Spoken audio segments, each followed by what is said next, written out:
Ao vivo, um pouquinho atrasado, 10 minutinhos atrasado, mas é porque tivemos problemas técnicos aqui no início, alguns problemas com áudio, até a gente ajustar tudo,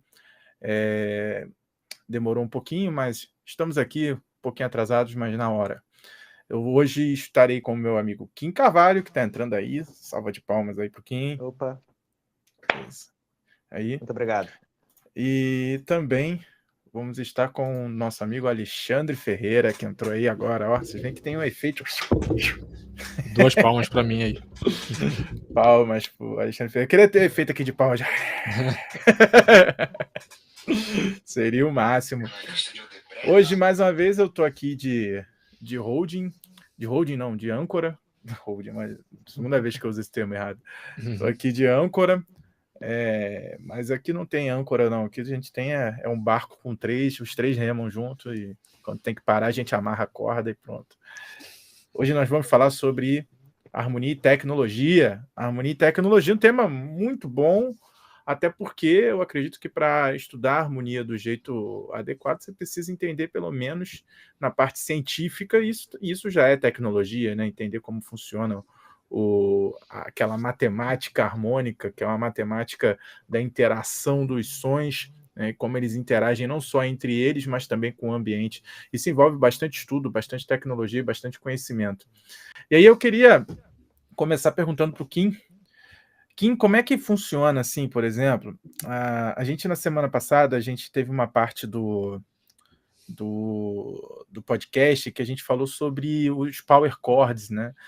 E que, embora eles sejam acordes que não têm terça, eles são acordes usados em uma guitarra bastante distorcida, e assim, conforme a gente vai colocando notas ali, eles vão ficando cada vez mais difíceis de se entender, porque é muita distorção, acaba tendo muito, o som começa a embolar bastante, né? Então, assim, eu queria saber, assim, de você, quais são, se você conhece outros casos, assim, acústicos, que acontecem especialmente em estúdio ou então em gravação ao vivo, que a harmonia, ela é afetada pela acústica ou por esses efeitos que a gente usa para tocar guitarra, coisas assim. Cara, acústica, harmonia e acústica tem tudo a ver, né? Porque primeiro, bom dia, boa tarde, boa noite, mais especificamente boa tarde, porque a gente está gravando à tarde. Se você está ouvindo outro horário, então é com você. Mas a acústica, ela tem tudo a ver, né? Porque, assim, se você está num lugar muito reflexivo, você tem o tempo de reverb, que a gente chama, muito prolongado. Então, por exemplo, você não pode ter uma música com uma harmonia muito dinâmica, que mude muitos acordes, por exemplo. Por quê? Você vai começar, enquanto você está fazendo um acorde, vamos supor que a gente esteja uma harmonia que seja um acorde por tempo. E você está numa igreja, por exemplo, que de 500 anos atrás, que foi feita para canto gregoriano, que era uma coisa monofônica, todo mundo cantando a mesma coisa, e você vai fazer no quarto acorde, no quarto tempo do compasso, provavelmente você ainda vai estar ouvindo o resquício do primeiro acorde. Então, assim, dependendo de onde você estiver, determinados tipos de música, determinadas de harmonia simplesmente não vão funcionar. Então, assim, eu posso falar que a acústica é praticamente tudo para a realização da harmonia. Então, completamente. Porque não é à toa que o canto gregoriano se desenvolveu num ambiente onde tinha uma grande reverberação, ele era monotônico, e a gente tinha aquele grande decay, né, aquele que a gente chama do tempo de reverberação, quanto o som dura no ambiente de uma igreja muito maior. E, por exemplo, a gente não teve uma evolução na Europa, por exemplo, de muitos instrumentos rítmicos, como é na África, por exemplo. Mas onde que os caras tocavam na África? Os caras tocavam a céu aberto. A céu aberto você pode meter uma escola de samba, começar a trabalhar com polirritmia, que vai estar tudo definido para você. Agora tenta colocar isso numa igreja, só para exemplificar. A mesma coisa acontece com a harmonia. Se você quer fazer uma harmonia mais movimentada, num ambiente onde ele prolonga o som, cara, você acabou com a peça. Você acabou com a harmonia. O efeito que você quer dar com a harmonia andando Não vai ter. Você vai ter uma cacofonia por causa da reverberação. Isso só falando da questão da acústica. E questão dos efeitos, cara, É mais ou efeito altera menos, tudo, né? Então, é assim, o mais ou efeito ele menos altera o como timbre. é mais ou menos como se você estivesse tocando piano com o pedal abaixado, o pedal de sustain abaixado o tempo inteiro, né, Kim? Desculpa te Exatamente. interromper. É exatamente isso se você quer fazer um acorde por tempo. Você vai ficar. Enquanto você está lá no terceiro acorde, ainda está soando o primeiro. Vai acumulando, vai acumulando. É o mesmo conceito que a gente falou semana passada da distorção. A distorção o pessoal usa power acorde, são menos notas, por quê? Porque o efeito da distorção em si, ele é o acréscimo de harmônicos. Então, o que acontece? Você acrescenta harmônicos. Quando a gente faz o power acorde, acho que a gente chegou a falar isso na semana passada. A gente tem ali a tônica e a quinta, que são notas muito compatíveis harmonicamente, falando de série harmônica. Agora, se você começa a colocar uma terça, você começa a colocar uma sétima, aí já começa a ter outros harmônicos se batendo e eles vão ser excitados, né, que a gente fala, assim, pela distorção. Ou seja, vai embolar mais e mais e mais e mais. É aquela história que, se eu estou falando sozinho, tá todo mundo me entendendo. Agora, se eu falo e Rafael fala ao mesmo tempo, já vai começar a ficar mais difícil. Se nós dois estivermos falando e o Alexandre começar a falar junto, ninguém vai entender nada. Então, assim, Bem,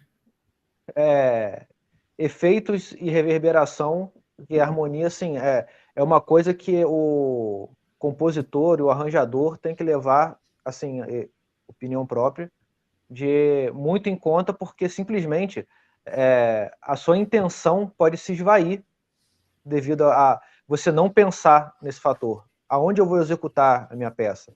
Aonde eu vou... o que eu vou colocar de efeito? Às vezes, fazendo anedotas de guitarrista, né? Guitarrista gosta de colocar um monte de efeito. Às vezes você tem artistas, bandas, normalmente, que com uma guitarra você entende muito menos o que ele está tocando do que, às vezes, uma banda com dois guitarristas, porque normalmente com dois guitarristas os caras vão segurar o pé. Quando o guitarrista está sozinho, o cara pensa assim, pô, eu tenho um pedalboard aqui com 10 pedais, vou ligar todo mundo junto. Vou ligar nessa parte aqui, eu acho legal colocar esse phaser, esse flanger, esse delay, esse outro delay, esse reverb, e essa distorção junto com esse boost aqui também, e fica legal esse alto-A, sabe? Aí fica aquela coisa bagunçada, enquanto, tipo, quando você tem uma coisa mais limpa, é mais inteligível. muito legal. Você sabe que eu já passei por vários casos desses de igreja, né? Trabalhando com canto coral, e tem repertórios que realmente não funcionam. E eu já passei por um caso muito engraçado, que tipo, o órgão da igreja ficava no coro da igreja. Como é que o que a igreja é? As pessoas, isso que o Kim está falando precisa de um dado histórico. Tipo, o que a igreja é? A igreja é um ambiente controlado de som, é um lugar onde você aprisiona o som e ali você cria um ambiente controlado para o som. Que se você ultrapassar o que ela aguenta, realmente ela começa a embolar tudo. A igreja é como se fosse uma caixa de som. Não existia caixa de som, né? As pessoas elas não têm muito essa experiência da igreja como um espaço acusticamente planejado para absorver o som, né? Para trabalhar com o som. É meio que uma prisão do som, né? Porque, na verdade, é justamente ao contrário, né, essa questão. A igreja ela é um ambiente extremamente reflexivo. Por isso que acontece. Quando a gente fala de ambiente vivo e ambiente morto, né? É exatamente isso. É só você pensar a parede da sua casa que é lisa, quanto mais liso, mais reflexivo é. Então, aquele teste, quando você está se mudando, se você for se mudar, faz esse teste. Entra no seu quarto, vazio, e começa a falar. Você vai ouvir que sua voz vai durar mais tempo, vai ficar aquele restinho de aqueles vales. Oh, oh, oh. Quando você coloca sua cama, coloca seu armário, coloca sua cômoda, sua televisão, você começa a falar e você vai começar a ouvir o timbre que a gente está acostumado a ouvir no ambiente da nossa casa. A igreja ela é um ambiente naturalmente reflexivo. Então, assim, provavelmente aí a gente entra numa polêmica até na área do Rafael, que é musicologia. Provavelmente um dos motivos do canto-chão ter se desenvolvido assim, monofônico, é muito mais por ele ter sido usado, começado na igreja do que o contrário. A igreja foi muito mais a causa do que a consequência. porque ela sempre teve ambiente grande e ambiente reflexivo. O que isso acontece? Você vai ter um tempo de reverberação, é o tempo que o seu som vai durar mais. O tempo que o seu som vai durar. E numa igreja, isso às vezes chega a 2 segundos. Acho que tem igreja que chega até a 3. É uma coisa assim, como se você for parar para pensar, você fala oi e o i ainda fica tipo mais. Aí vai morrer. Então, assim, parece pouca coisa, mas para um som durando é muito. Eu passei por isso uma vez numa igreja chamada Igreja Santo Antônio dos Pobres, que tem uma acústica ótima para você trabalhar com peças homofônicas, corais, mas assim, tem que ter um ritmo harmônico de dois tempos por acorde, e sempre fazer coisas lentas, fica bonito, né? Mas eu tinha mas me convidaram para fazer um concerto lá tocando Vivaldi. E, Vivaldi já tem os arcos que, mesmo que você faça no órgão ou num teclado, já tem coisas mais ágeis. Então, bicho, aquilo ali embolava de um jeito. E para piorar a minha situação, o órgão de tubos da igreja fica no coro. Onde é o coro? O coro é a parte de trás da igreja. Não fica... Quando as pessoas vão assistir concerto em igreja, normalmente as pessoas ficam no altar, que é aquela parte da frente, onde tem os santos e tal, tem a cruz e tal, todo mundo fica no altar. E o Kim deu uma caída aí, depois eu coloquei de volta. Pronto.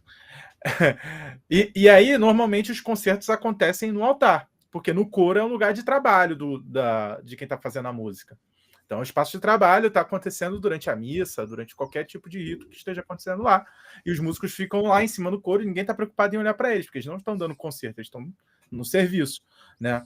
Agora, quando é concerto, vai todo mundo para o altar. E aí, quando eu cheguei lá, não, o órgão ele fica no coro, que é na parte dos fundos. Eu falo, mas aí a gente vai fazer o concerto do coro? Porque eu ia fazer um concerto, não ia fazer um trabalho para o serviço. Aí a pessoa falou, não, olha só, volta e meia eu coloco um projetor na frente e o coro fica lá e as pessoas escutam o coro de trás, mas olham para o vídeo do projetor. Eu falei, tá, tudo bem, essa é uma opção, mas vamos fazer um teste, vamos ver o que acontece se o coro ficar no altar e o organista ficar lá atrás. É até bom para os cantores entenderem um pouco como é que funciona isso. Cara, era na boa. Era um atraso de um acorde, bicho, com música lenta, coisa assim. Era um atraso muito grande entre o órgão e o coro. E eu fico imagina aquilo indo e voltando, cada um numa posição da igreja. Bicho! Esse dia foi muito bom. Eu fiz assim duas experiências para todo mundo entender e eu já sabia que não ia dar certo, mas queria experimentar, queria que todo mundo sentisse essa experiência. Depois a gente subiu e mesmo lá em cima a gente continuou com problemas quando chegava nos movimentos mais agitados, quando tinha muita nota, né? Porque embolava bastante. Então, quando eu escuto a gravação é uma maçaroca. Depois disso, quando a pessoa procura cacofonia no Google, ele é enviado para esse vídeo desse concerto. Dá o play. Mas esse concerto era um concerto que eu não tinha... Normalmente eu não tinha controle, então não era eu que marcava. Eu só olhava e falava, tá. Quando eu tinha a oportunidade de saber a data e quando era tocado, eu escolhi o repertório adequado. Tanto é que eu tenho concertos nessa igreja que o coro está cantando peças homofônicas, lentas e tal. Aí fica top. Porque foi feito para aquele tipo de ambiente. Mesma coisa é o contrário. Eu levar esse repertório, por exemplo, eu fazia muitos concertos no Memorial Getúlio Vargas, que é um cinema. Aí era o inverso. O som caía aqui, ó. O coro saía exausto e não rolava, não ouvia-se nada. Por mais que se apoiasse, por mais que tentasse sustentar, acelerasse o andamento, o som não corria, porque a sala toda encarpetada, né? Isso parece besteira, mas tem a ver com tecnologia.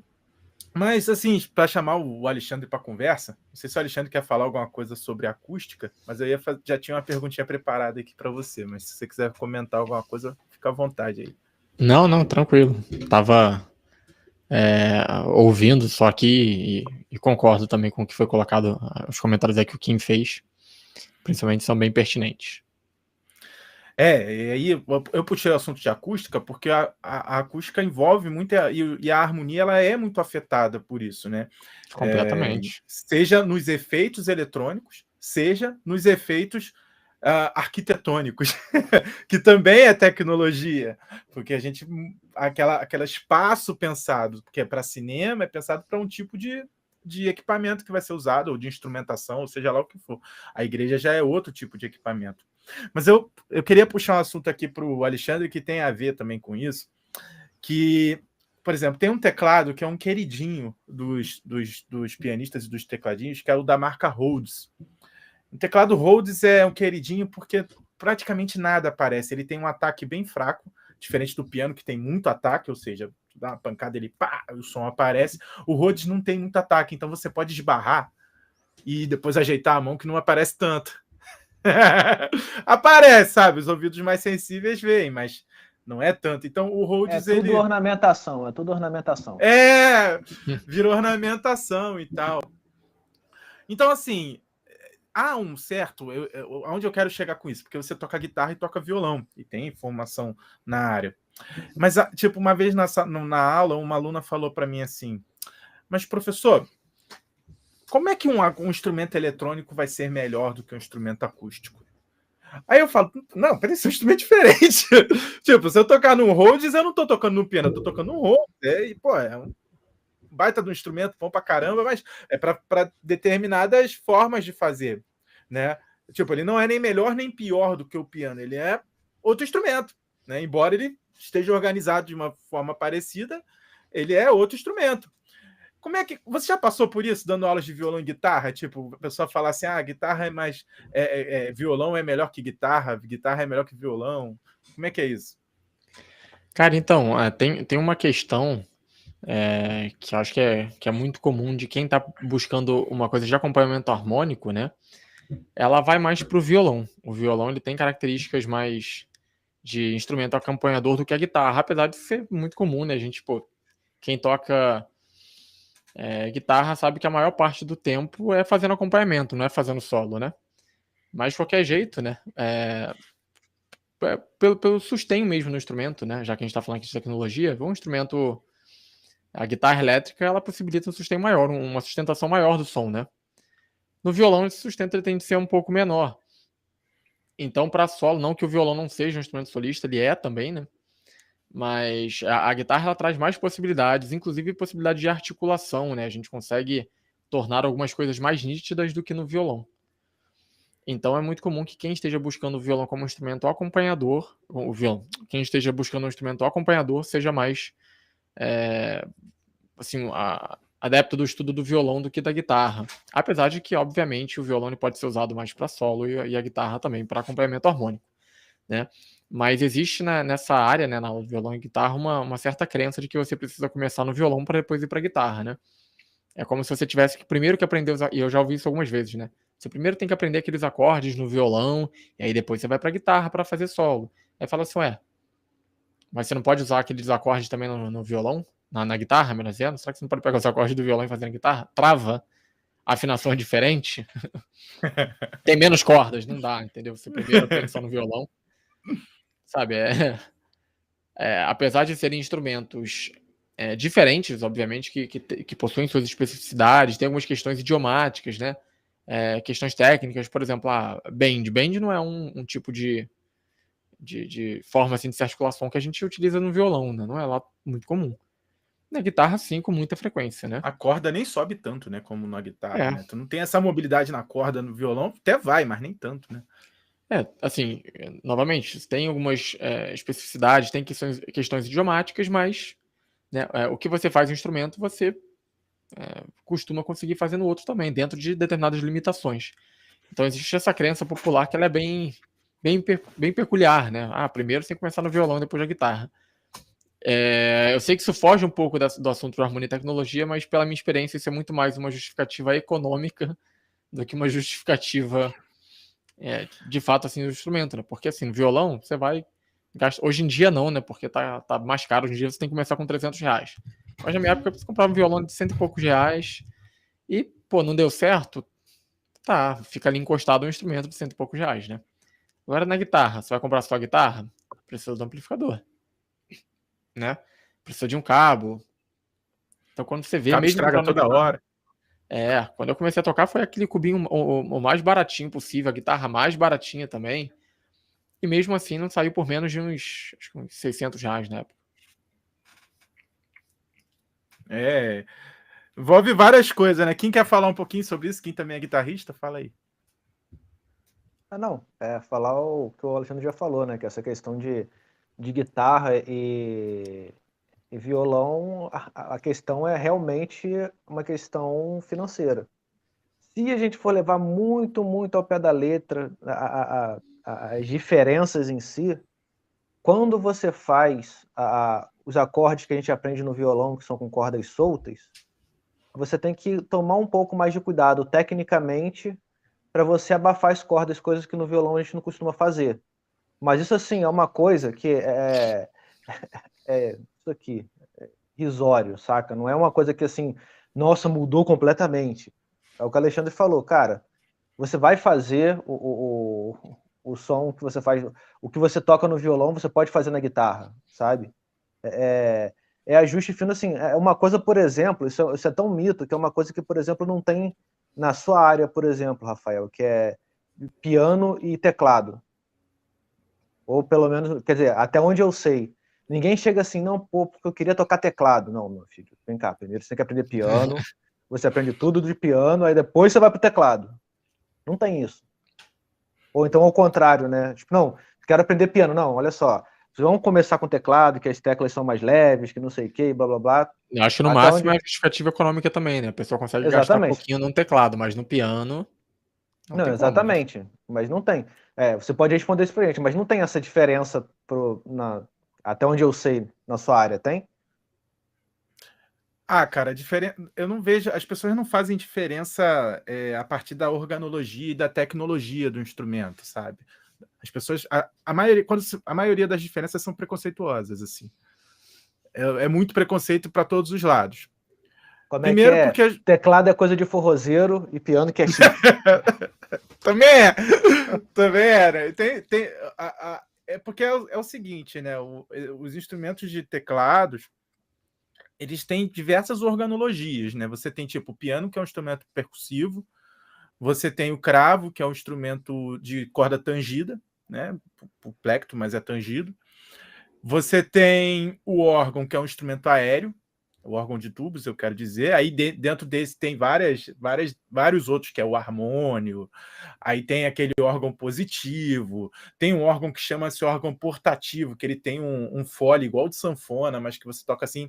Tem várias pinturas da Santa Cecília que ela está tocando esse órgão, que é um órgão portativo. É portativo porque ele é portátil, ou seja, você poderia carregar embaixo do braço, e usava uma mão para tocar as teclas e a outra para folar, né? Você conseguia levar. Antes não, o órgão aéreo ele precisava ter um cara chamado foleiro. As pessoas, eu acho engraçado que as coisas na música mudam muito rápido em função da tecnologia, do avanço da tecnologia, especialmente a partir do século XIX, e as pessoas não param para pensar que enquanto não existia luz elétrica, não existia órgão de tubos sem foleiro. Tinha que ter um cara que a única função dele era botar ar no troço lá no tempo certo. Às vezes eram dois, às vezes era uma equipe mesmo de foleiro, dependendo do tamanho do órgão, agindo em função do organista lá. E a profissão do cara era foleiro. O que tu é? O que tu faz na vida? Eu sou foleiro. Ou seja, foleiro, ele é o ancestral do hold. Boa forma de ver. Mas a gente pode pensar que até o século XVIII, para você tocar num grande órgão de tubo, você precisaria de um foleiro, então você teria que ir para um harmônio da vida, aonde você folava com o pé, né? Você tinha que ir pedalando e colocando ar ali no negócio para funcionar. Isso tudo são instrumentos de teclas. Com a eletrônica, o sintetizador aparecendo, a gente começa a trabalhar com outras possibilidades. Primeiro, na síntese do som, que a gente começa a criar sons possíveis ali, digitais, né? Ou analógicos mesmo, com transistor, isso que entende muito melhor do que eu. Os sons transistorados, aí começa a surgir uma infinidade de instrumentos eletrônicos com os timbres mais maneiros possíveis. Assim, tipo, cada timbre, o Rhodes hoje em dia já é digital, mas ele já tem algum tempo já. Vou pegar um Rhodes na mão, cara, é pesado pra caraca. Uma vez eu fui fazer uma apresentação, cara, bicho pesa muito, né? E enfim, o que eu quero dizer é que o teclado, que a gente chama de teclado hoje em dia, que é um sintetizador, um teclado arranjador, ele tem muito mais proximidade na articulação do toque com o órgão de tubos e até mesmo na natureza do instrumento, por ele sintetizar timbres, ele ter muitos timbres ali dentro, e essa era a ideia do órgão de tubos, do que com o piano em si. Porque ele nem foi feito pensado em simular o mecanismo do piano, diferente dos pianos digitais, que hoje em dia custam um pouquinho mais só do que um teclado arranjador. Um teclado arranjador deve estar algo em torno de R$ 1.000 e R$ 1.200. Os primeiros pianos digitais, que já cumprem muito bem a função, custa algo em torno de R$ 1.500, R$ 1.800. Pô, hoje em dia, como é possível você comprar na internet, no Mercado Livre da vida, em 12 vezes, você nem vê muita diferença, sabe? E aí, aonde tá? Aí começam a surgir outros preconceitos que vão além disso, que é a pessoa olha para um piano digital e fala: isso não é um piano, isso é um teclado. Não, piano. Entendeu? É um piano. Por quê? Porque aí é aquilo, né? As pessoas não sabem a natureza do instrumento. Por que o nome do piano é piano? O primeiro nome que ele teve era piano forte, porque os instrumentos da época que o piano estava sendo inventado, especialmente os de tecla, não faziam dinâmicas, ou seja, eles não tocavam suave, que é o que significa piano italiano, e nem forte. Então, a revolução que o piano fazia era que ele conseguia tocar suavemente e fortemente, por isso que ele se chamava, o primeiro, né, tipo de piano chamava-se piano forte. Mas a tecnologia de martelar cordas, que é o que o piano faz, já existia com o clavicórdio, que também martelava, só que de baixo para cima, assim como acontecem com os pianos de cauda. O mecanismo do piano de armário é diferente. O mecanismo do piano de armário é um mecanismo onde as cordas estão na vertical.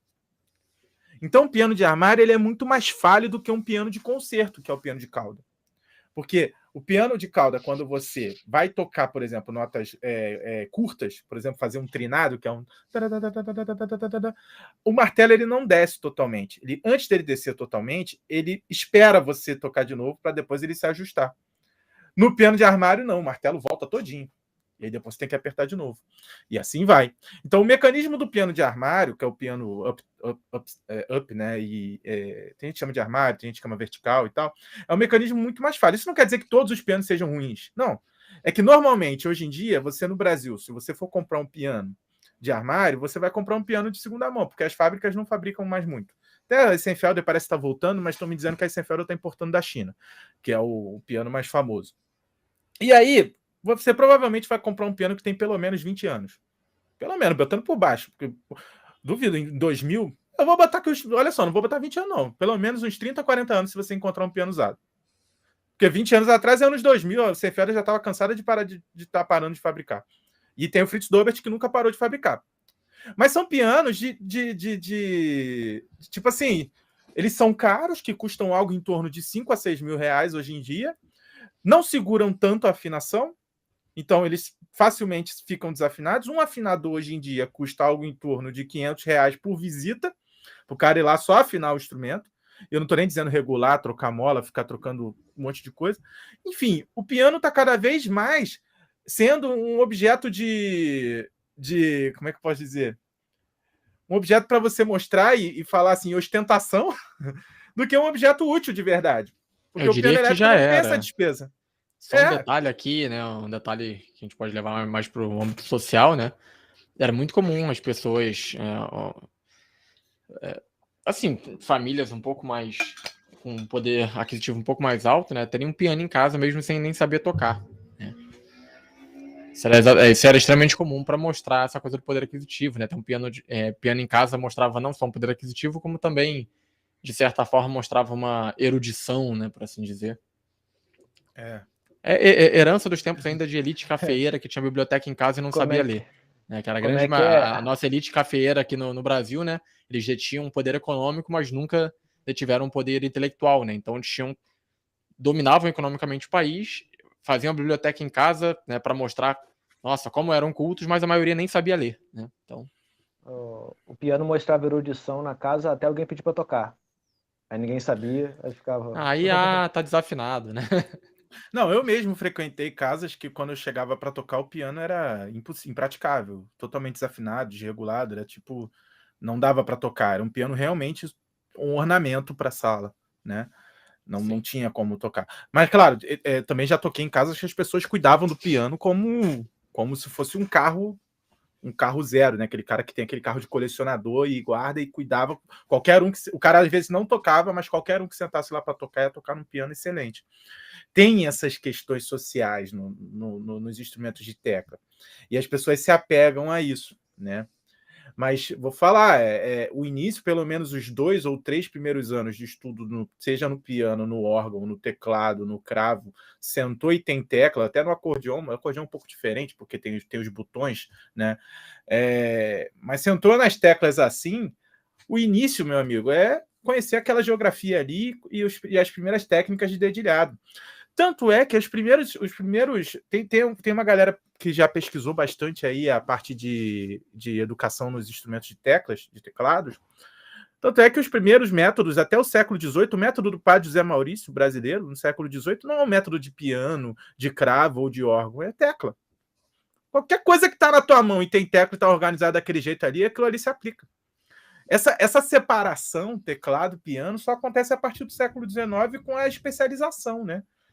Tipo, a figura, eu já falei aqui, não é? A figura do afinador. O piano é um dos poucos instrumentos que o músico pode tocar sem ter a competência de afinar. E aí o que acontece? É um monte de pianista que não tem, que é surdo, né? Praticamente. Né? A própria harmonia. O cara toca o instrumento harmônico e é surdo harmonicamente porque ele não tem a habilidade de afinar o próprio instrumento. E, gente, afinar, tudo bem, um piano, o mecanismo do piano, um piano que eu tô falando de cauda ou vertical, ele é um mecanismo complexo, mas afinar você afina por as cravelhas, com a chave. É uma chave que vai botando as cravelhas. Não é muito diferente de afinar harpa, de afinar cravo, ou qualquer outro instrumento que tem muitas cordas, assim, ou uma cítara e tal. Claro, se quebrar alguma coisa, você vai precisar chamar alguém, mas também se eu quebro a tarraxa do meu violão aqui, eu vou ter que levar para o luthier. Mas eu sei afinar o meu violão. Mas, ao meu jeito eu sei, mas o pianista não precisa saber. Aí eu queria até jogar essa bola pro Alexandre. Você sente isso com os seus alunos de percepção de piano, que eles parecem serem surdos à harmonia? Talvez você acha que talvez seja essa coisa com a afinação? Será que acontece a mesma coisa com quem toca guitarra e com violão? Cara, não, até que, para ser sincero, eu nunca reparei em algo nesse sentido, não, tá? Inclusive, eu diria para você que, assim, na percepção, como você bem sabe, por termos pianos em sala de aula, apesar de que a gente está agora dando aulas à distância, né? Mas, de qualquer maneira, tradicionalmente a gente dá as aulas de percepção utilizando o piano, né? Apesar de não ser pianista, eu tenho que me virar ali com o piano para conseguir ajudar os alunos. Mas uma coisa que eu sempre fiz, e é aí que mora o perigo com os pianistas, né? É a utilização de instrumentos virtuais para variar timbre em aulas de percepção, né? Inclusive aqui para harmonia, né? Já que é o nosso tema, né? A gente está falando de harmonia e trazendo para a percepção harmônica, é bem comum assim, o pianista ele vai muito bem, né, nos ditados e tudo mais. Agora, mudei o timbre, olha, já era. Se eu faço agora, a harmonia tá como se fosse ali num quinteto de sopros. Cara, muda completamente. Eu sempre falo isso para os alunos. O timbre ele é determinante também para a percepção, né? Porque se a gente parar para ver, por exemplo, um baixista, né? Numa região mais grave, ele vai possivelmente sair muito melhor em um ditado do que aquele ditado que tá lá na clave de sol, quase em linha suplementar. Aquilo ali é mais difícil para um baixista. Porque ele tem menos vivência naquilo. O instrumento dele, né? Onde ele mais atua, é prestando atenção em um som que atua ali mais na clave de Fá e tudo mais, né? Então, tudo isso, né? O timbre, a região, né, da oitava, que aquilo está sendo executado, tudo isso faz diferença. Né? E para o pianista dá para ver claramente quando essa mudança de timbre, que a tecnologia nos permite fazer nas aulas de percepção, né? Como isso realmente atua na percepção de um pianista e de outros instrumentistas, tá? Eu estou falando aqui de pianista porque o mais comum nas graduações é utilizar o piano. Então, quando a gente deixa de utilizar o piano, só quem se dá mal é o pianista. Quem quer falar um pouquinho sobre isso? Não, e essa questão, né, do timbre, né, com as possibilidades, uma outra forma também que essa dicotomia, né, entre, vamos botar assim, pianistas e tecnologia, a gente vê um choque muito grande e acontece assim, não é a harmonia em si que é afetada, mas a execução dela, a intenção, quando você vê, normalmente o cara é pianista e começa a fazer aula de, por exemplo, música para cinema, como eu fiz o curso lá, que você vê o próprio professor falando que é muito claro quando é um pianista fazendo, independente do som, ele tem os vícios harmônicos dele ali, né? Então, assim, os Os pianistas têm violonistas muito. também, né? Vamos combinar. Não, violonista também, mas assim, é porque o piano, normalmente, o que acontece é que o violonista, quando a gente vai para o instrumento virtual, quem você conhece que tem uma guitarra com um captador MIDI para tocar um outro instrumento virtual? Sim. Normalmente, mesmo qualquer outro instrumentista vai para o controlador, que é no formato de teclas. Então, assim, o pianista já está na casa dele. Então, assim, ele faz ali os voicings, né, que ele está acostumado. E, assim, é aquela história. O cara não pensa na tecnologia dos instrumentos que ele quer emular. Essa é uma grande jogada aqui, já que a gente está comentando tecnologia, que quando a gente fala de VST, tem muita gente que esquece que o pulo do gato dos VSTs é que, assim, meu amigo, excetuando sintetizadores. Sintetizadores é um mundo à parte, porque aí você cria o que você quiser. Mas VSTs de simulações de instrumentos. O nome já fala, você está simulando um instrumento. Então, assim, não é só você pensar... Explica o que é VST para a galera que está aí. VST é instrumento virtual. São plugins que você usa nos seus programas de gravação que eles simulam instrumentos reais. Você vai simular cordas, né, violino, cello, viola, você vai simular sopros, você vai simular violão, simular bateria. É o famoso tecladista roubando a gig de todo mundo, porque ele faz tudo sozinho ali. Então, assim, quando você vai fazer isso, você tem que racionalizar sobre a tecnologia nesse sentido, né? Porque, assim, você está emulando um instrumento. Então, não adianta. O Alexandre fez comigo esse curso, não sei se ele lembra dos professores falando, normalmente quando o pianista começava assim o trabalho, música para cinema, começava o trabalho, professor, você é pianista, né? Pro cara, sou. Por quê? O cara já tinha os voices do piano, ele gravava tudo ali, aí tinha o sequenciamento MIDI, né? Que você não tem o som, né? É só como se fosse informação, ele só chegava e mudava o som. Aí botava assim, beleza, agora o que eu fiz aqui com som de violino, agora o que eu fiz aqui com som de naipe de metal.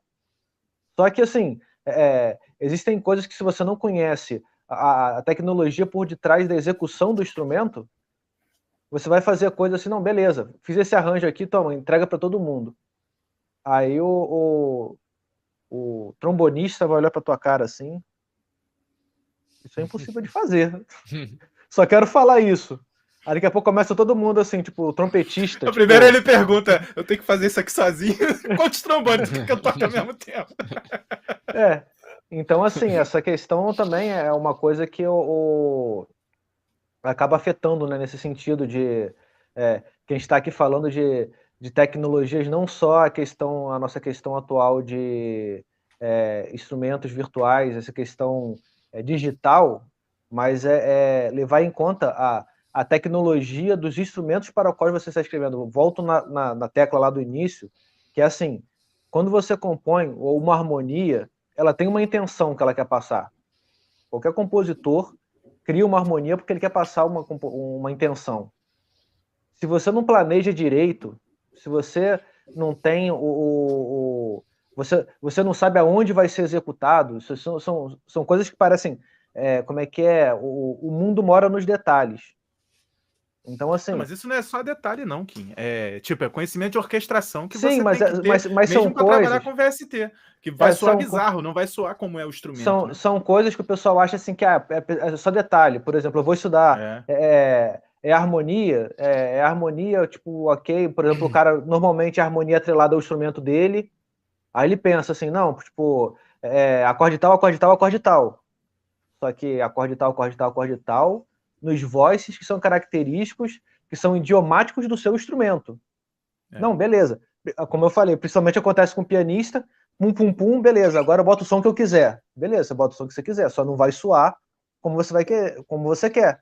Porque, tipo, o bloco que o piano faz não é a forma como um naipe de cordas trabalha aquela mesma harmonia. Não vai ser também a mesma forma como um quinteto de sopro vai tratar a harmonia.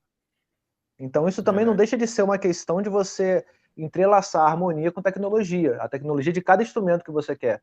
Porque tudo no final, ele vai estar assim, vão ser ferramentas para te colocar aonde você quer, passar a intenção que você quer. No fim das contas é isso, né? Quando você cria como eu falei, você cria uma harmonia, você quer passar uma intenção. Se algum fator desse que você não leva em conta distorce completamente isso, a gente pode falar que você falhou no seu objetivo. Falando não vai soar como um instrumento, né? Um falando VST de flauta. Exatamente, falando grotescamente, é como se você quisesse colocar uma canção de niná e você se transforma numa coisa grotesca, cacofônica, só o filho do Shrek que vai dormir com a sua música. Por exemplo, só para o pessoal entender de forma prática, por exemplo, uma flauta transversa, a nota mais grave é o dó. Dó 3, é o dó central. Aí vai ter gente que fala, não, dá para tocar o si, se aproximar a flauta do pé, não sei o que, não. Aí tá bom, você já está falando de macete para fazer a flauta, se afastar e tal. Tudo bem, é dó para gente que é normal, e mesmo assim escrever aquele dó ali pro flautista, você vai fazer ele sofrer, que ele é ruim de sair e não projeta. Para quem vai estudar a orquestração, sabe que tem o que você vai escrever, aquilo que é o normal, mas quando você vai escrever para uma obra solo e conhece um instrumentista, você sabe se ele consegue ir além do que normalmente consta naquelas normas, aqueles manuais. Aí já é uma outra coisa, né? Mas para a orquestra, ninguém vai ficar colocando limite de instrumentista, não, cara. Mas assim, mesmo esse dó da flauta, que seja possível fazer, tenho certeza que ele vai ser pequeno, ele vai ser um som que se você botar junto com o trompete, ele nem vai aparecer, né? Porque ela até faz, mas ela faz fraco, ela é muito mais forte nas regiões mais agudas, que é onde ela trabalha muito bem. Então, por mais que você bote no VST e aumente o volume e funcione lá, bonitão, tecnologicamente falando, se você for fazer aquilo ali ao vivo, não vai rolar, a flauta não vai aparecer. É isso que eu quero dizer, né? Sim. Rafael, eu queria aproveitar e também te fazer uma pergunta, cara, porque o Rafael, ele é pianista, né? É regente, é pianista, mas a grande maioria dos regentes corais, assim como a grande maioria dos pianistas, não tem nenhuma vivência assim tecnológica. São pessoas, muitos até têm uma certa aversão à tecnologia, né? E é óbvio que assim, o piano ele é um instrumento que ajuda muito no estudo da harmonia, né? É um instrumento que é super recomendado, por exemplo, para cursos de composição, graduação em composição, regência, né? Você tem aula de piano, inclusive, na graduação, pela importância que o instrumento tem, né? Mas para vários outros instrumentos, a gente vê como a tecnologia ela auxilia no estudo, né? Sempre falo para alguns alunos na graduação, né? Ah, poxa, mas meu instrumento é solista. Ué, grava ele. Você não pode gravar o seu instrumento? Você não pode gravar o seu instrumento fazendo essas vozes, conduzindo essas vozes. Você não pode cantar, por exemplo, gravar aquilo. Quer dizer, a tecnologia nos ajuda, né, a reproduzir como se fosse um quartetozinho, né, vocal, por exemplo, né, nos ajuda a reproduzir algumas coisas que a gente sozinhos não conseguiria fazer, né? O piano não tem essa necessidade e por isso muita gente se afasta dessa questão da tecnologia, de buscar outras soluções e tudo mais. E a minha dúvida para você é como você vê isso, né? Dos pianistas que acham que não é muito necessário. Tô falando de pianista, não de tecladista, tá? Porque tem gente que só toca piano, não chega nem perto de teclado. O que você acha dessa galera que é meio aversa assim, a ver essa tecnologia, que acha que não vê o potencial que essa tecnologia tem no próprio estudo da harmonia, né? Cara, eu acho que tá criando tá sendo limitado pelo próprio preconceito, né? É uma limitação que não tem lógica racional para isso. É só o preconceito que eu vejo. Isso acontece muito. Isso que o Alexandre está falando tem bastante mesmo. Pianista que fala, tocar o piano é muito melhor que o teclado. Eu falei diversas vezes. Vou falar uma coisa aqui para vocês entenderem bem claramente, bem direto. Se você entrar em uma escola de música com pianos verticais da marca Essenfelder, Fritz Taubert, Brasil, M. Schwartzman, você está tocando um piano com pelo menos 30 ou 40 anos. Esse piano não segura afinação e provavelmente está muito desregulado. Entendeu? Então, papo reto. É melhor você tocar num piano elétrico, que ele vai estar bem regulado, vai estar sempre afinado e você vai estar sempre ouvindo bem. Isso só para vocês entenderem que essa versão tecnológica ela vai tão longe a ponto de pianistas se recusarem a tocar em pianos e preferirem tocar em pianos desregulados e desafinados a tocar num piano que vai estar sempre regulado e sempre afinado. Ela vai a esse ponto, ela não chega nem no ponto do tipo assim, vamos trabalhar com outros timbres, vamos brincar de ouvir outros sons. Ela chega num ponto, o preconceito chega num ponto irracional da pessoa preferir tocar no instrumento desafinado. Tocar no instrumento desafinado significa detonar a sua percepção, especialmente se você é iniciante. Entendeu? Você não vai... é aquilo que eu falei com o Alexandre, você vai ficar surdo harmonicamente falando. Porque a harmonia ela é extremamente sensível. Então, quando você trabalha, por exemplo, a harmonia na voz, eu estava conversando isso com o Kim na live de segunda-feira, né, Kim falando, cara, a voz é um instrumento muito sensível. Quando você trabalha no canto coral, a harmonia, ela é claríssima. Qualquer desafinação você já deixa de ouvir o acorde funcionando bem. Quando você tem a possibilidade de você usar sons sintéticos que simulam isso, é excelente. Você não vai ter mais limitação para fazer isso. Agora, um repertório, por exemplo, que é um repertório canônico dentro do piano e que não foi composto para piano, é o repertório do século XVI. Bach, por exemplo, as fugas de Bach. O piano não chega nem perto de fazer o efeito de uma fuga de Bach. Fica bonito uma fuga de Bach no piano? Fica muito legal e tal. Não estou dizendo que não é para tocar fuga de Bach no piano, mas não traz o efeito. Por quê? Porque a fuga de Bach, ela tem uma coisa que a gente, qualquer aula de harmonia ensina, que é a dissonância preparada. Então, às vezes, a dissonância preparada ela vai durar 2 compassos, vai durar 3 compassos. O que acontece com o som do piano? O som se esvai. Você tocou, depois que você tocou, o som some. Então, todos os meus alunos de piano, quando vão tocar fugas de Bach, eu mando eles para o teclado, que tem uma articulação muito próxima da do órgão de tubos, com som de órgão. Para eles ouvirem o que é uma dissonância preparada resolvendo, que o piano não dá para ouvir, assim como no violão também não dá para ouvir. Entende? Então, é tão irracional essa coisa da falta... Eu não vou ter um órgão de tubos para levar o aluno para fazer isso, mas um teclado arranjador com um sonzinho de órgão que pode ser qualquer um. Eu não quero saber se o timbre é excelente de órgão, eu só quero que ele escute uma dissonância resolvendo. Que ele não vai ouvir isso no piano, em boa parte das fugas de Bach. Entendeu? Então o cara passa, às vezes, anos tocando fuga de Bach no piano e não tem uma experiência sobre como realmente a fuga soa, a dissonância preparada soa. Entende? Porque provavelmente, Bach, não dá para afirmar, mas provavelmente Bach fazia aquilo ali muito mais no órgão do que no cravo. E fica muito claro pela articulação do repertório barroco o que é para cravo, que é muito mais ágil, tem muito mais notas, e o que é para órgão, que é muito mais soturno, muito mais fechado. Uma das questões acústicas que o Kim falou no início aqui do nosso podcast. Né? Então, cara, se o pianista quer ver essa tecnologia, ele é avesso ao próprio repertório do instrumento dele. Ele é avesso à própria formação musical dele, porque vai chegar um ponto que ele não vai ter um órgão de tubos para tocar e nem o repertório, que é o repertório pedido para o instrumento, ele vai ter a experiência exata. Bach não compôs para piano, entendeu? Tem uma história aí que Bach, quando experimentou o piano pela primeira vez, um primeiro protótipo, achou horrível, porque os abafadores não funcionaram bem, mas não sei nem se é mito ou se é verdade, entendeu? Talvez ele ignorou esse instrumento o tempo inteiro, e assim como Bach, diversos outros. Muita coisa que Mozart compôs, provavelmente das sonatas e tal, até o próprio Beethoven, pode ser que ele não estivesse feito aquilo com piano na mão, pode ser que ele tivesse feito com cravo na mão, porque o piano ainda estava surgindo. O piano só vai aparecer na casa de todo mundo a partir da Revolução Industrial, no século XIX. Mozart está vivendo no século XVIII, então muita coisa dele funciona também no cravo, embora esteja escrito lá, para piano, né? Então, cara, o grande problema do preconceito, só fechando essa reflexão, é que o preconceito, ele muitas vezes finda nele mesmo. Ele se torna uma coisa irracional, do tipo, cara, se você tiver do lado do seu pianinho um teclado arranjador conectado por MIDI, ou não, usando um timbre qualquer de órgão, você vai ter uma experiência, você vai se dar a oportunidade de ter a experiência de tocar Bach conforme as sonoridades harmônicas eram concebidas, que o piano não faz, coisas que o piano não faz, né? E outra, você vai estar sempre com o instrumento afinado. Por mais que você toque, não estou dizendo que você tem que jogar fora o teu piano acústico, não. Você tem o piano acústico ali, mas chega um momento que você está vendo que ele está muito desafinado. Pô, tem um instrumento ali, o piano digital do lado. Qual é o problema de você estudar um pouquinho no piano digital enquanto você não tem condição de chamar um afinador para pagar? O piano digital é muito fácil de pagar, cara. R$1.500 em 12 vezes, tudo bem, cada um tem a sua condição financeira, mas pô, em 12 vezes, R$1.800 dá um pouco menos de R$180 por mês. Um afinador, uma visita de um afinador custa R$500.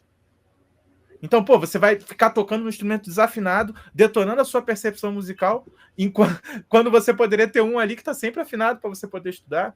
Não faz nenhum sentido. Isso são só algumas colocações, entende? A cada preconceito que aparece... Alexandre, eu já tive um preconceito que eu ouvi de um diretor de escola, que eu falei, cara, fecha a escola, você não serve para ser diretor. O cara falou assim, professor de canto tem que saber tocar piano. Eu, por quê? Aí ele, não, porque professor de canto tem que saber tocar piano. Como é que ele vai fazer as escalas e tudo mais? Eu falei, não, se ele tem a habilidade de fazer no violão tudo o que ele faria no piano, qual é a diferença? Eu não tô incomodado, eu não estou preocupado com o instrumento que ele toca, eu estou preocupado com o aprendizado que ele vai oferecer para o aluno. Entende? O problema é que ele não consegue fazer os vocalizes no piano, não, o violão faz os mesmos vocalizes, dá para tocar os vocalizes no violão. Entendeu? Dá para tocar os vocalizes até na clarineta, se eu quiser fazer. Toco a clarineta e toco. Entendeu? O professor de canto tem que ensinar o cara a cantar. Se ele toca piano, se ele toca clarineta, seja lá o que ele toca, tudo faz. Mas o preconceito chega aí nesse nível. O cara que para ensinar canto tem que saber piano. Por quê? Uai! Não sei se eu te respondi, dogmas, Alexandre. Né? Isso viram certos dogmas que acaba na música tendo um bocado isso, assim. O pessoal que tem uns achismos, assim, como o Alexandre falou no começo, não, porque para você tocar guitarra, primeiro você tem que aprender a tocar violão. Professor de canto tem que saber piano. São coisas assim que... Não? Como é que é? São coisas que não resistem a uma simples pergunta, que é o porquê. Porque normalmente a pessoa não vai... A pessoa vai ficar, tipo, olhando pra sua cara, no máximo vai falar, porque sim, porque é assim, porque fulano falou, sabe? E só para fazer um adendo a essa questão da tecnologia, cara, eu acho que 2 pontos. A tecnologia, hoje em dia, ela é uma coisa primordial você se naturalizar com ela sendo músico. A gente está falando aqui em um nível alto de música, no sentido de que nosso público se interessa por música e tem compromisso com a música.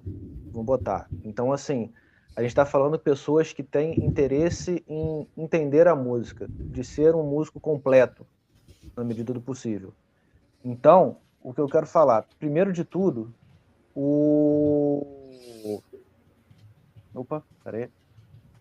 Primeiro de tudo, você com a gravação, você tem uma ferramenta didática, uma ferramenta de metrificação do seu desenvolvimento, que é uma coisa sensacional. Você que está ouvindo a gente, qualquer coisa, pega, vai começar a gravar vai começar a estudar uma música. Se possível, grava a sua música no primeiro dia e depois vai acompanhando periodicamente, fazendo gravações suas, que você vai ver de forma muito mais imparcial aonde você está evoluindo e o que você precisa melhorar. E outra, a gente está falando de músicos aqui que tem compromisso com a música, então a gente está falando muita gente que pensa, quer se profissionalizar. E na música, no mercado da música, ele é um mercado muito competitivo, e a gente tem que ter sempre em mente uma questão do nosso custo de oportunidade. É o que a gente oferece para quem está contratando a gente.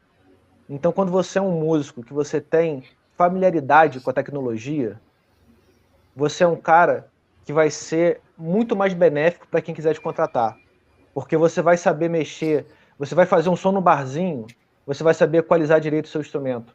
Você vai ser chamado para uma gravação, você vai saber falar de forma assertiva para o técnico o que você quer. Ou, às vezes, o cara vai querer contratar você e você vai ter o equipamento em casa, você vai poder gravar o seu instrumento e já entregar para o cara assim, ó, tá aqui o que você quer, só mixa. Você não precisa, você economiza o cara gastar com estúdio, muitas vezes quando o músico vai para o estúdio, ele precisa de uma ajuda de custo.